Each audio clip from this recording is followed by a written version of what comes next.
Okay, good morning. I'm going to talk about the impact of vaping in respiratory health because actually the vaping becomes a really popular alternative to smoke and it's really bad. Okay, first we have the vaping like alternative. Currently we have the vaping like most popular replace to smoke. Is very popular with the youngs and teens and the adults, but more with the adults. This is really popular because the people prefer this modality of nicotine consumption. Okay, then we have the vaping terminology. We have a lot of names to call these vapes.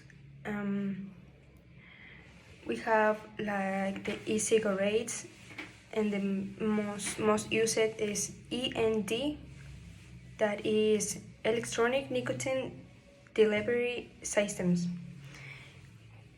As well have e-cigars and e-hookahs. We have to the vape solution.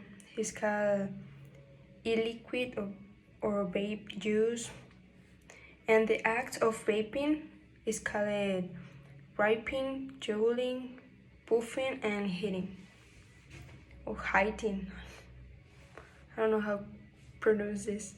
I listen more puffing because in the box we have they have the number of puffing and the vape hubs like 500 puffing or 1000 puffing, and this depends his price.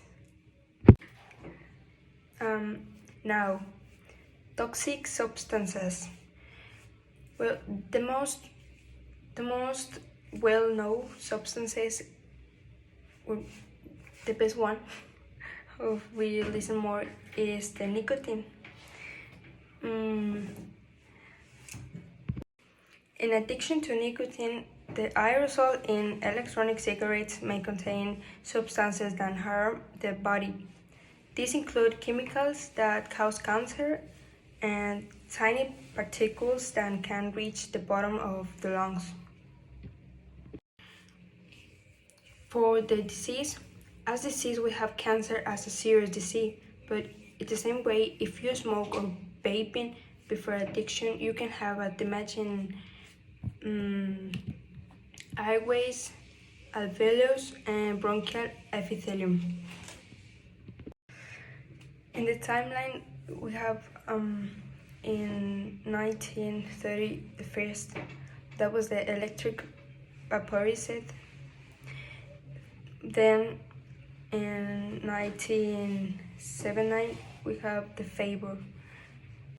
The origin of vapes was in 1930 for medical areas and for the diagnosis of EVALI.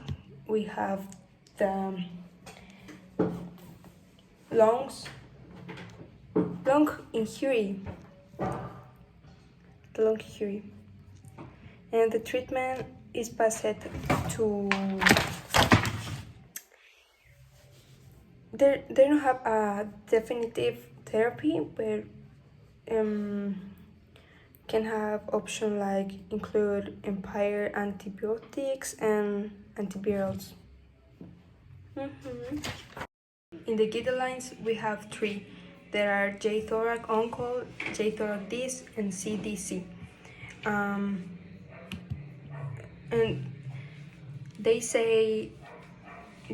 recommend that people do not use e-cigarettes or vaping products that contain addictive drugs such as nicotine. Finally, the introduction of vape pens to international markets was in the mid of 2000 year. Yeah.